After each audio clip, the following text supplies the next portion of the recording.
എപ്പോഴും കണക്ക് പറയുന്നവരാണ് നമ്മൾ. ദൈവമേ, ഞാൻ പള്ളിക്ക് വേണ്ടി അല്ലെങ്കിൽ ഞാൻ എൻ്റെ മക്കൾക്ക് വേണ്ടി എൻ്റെ കുടുംബത്തിന് വേണ്ടി എന്തോരം കഷ്ടപ്പെട്ടെ.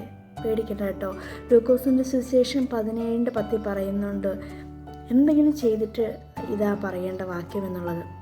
ഞങ്ങൾ പ്രയോജനമില്ലാത്ത ദാസന്മാർ, ചെയ്യേണ്ടത് ചെയ്തു എന്ന് നിങ്ങൾ പറയുവേനെന്ന്. എന്തെങ്കിലും ചെയ്തിട്ടുണ്ടെങ്കിൽ അത്രേ പറയാവുള്ളൂ എന്നാ വചനം പറയുന്നത്. വീണ്ടും എബ്രായർക്ക് എഴുതിയ ലേഖനം 6-ാം അതിൻ്റെ 10 പറയുന്നു, നിങ്ങളുടെ പ്രവൃത്തികളെയും വിശുദ്ധർക്ക് ചെയ്തിട്ടുള്ളതും ചെയ്തുകൊണ്ടിരിക്കുന്നതുമായ ശുശ്രൂഷയാൽ തൻ്റെ നാമത്തിൽ നിങ്ങൾ പ്രദർശിപ്പിച്ച സ്നേഹത്തെയും മറന്ന് കളവാൻ തക്കവണ്ണം ദൈവം അനീതിയുള്ളവനല്ലെന്ന്. നമ്മൾ എന്തെങ്കിലും ചെയ്തിട്ടുണ്ടെങ്കിൽ അത് മറ്റുള്ളവർ മറന്നു പോയാലും ദൈവം മറക്കുകയില്ല കേട്ടോ എന്ന് കർത്താവ് പ്രത്യേകിച്ച് പറയുകയാണ്. അപ്പോൾ നമുക്ക് എന്തിനാ പേടിക്കാനുള്ളത്?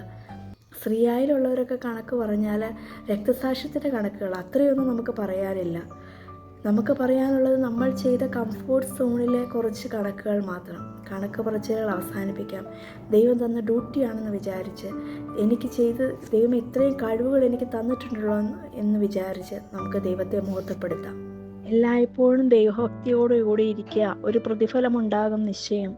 നിന്റെ പ്രതീക്ഷയ്ക്ക് ഭംഗം വരികയില്ല എന്നും വചനം നമ്മെ ഓർപ്പിക്കുന്നു. Praise the Lord.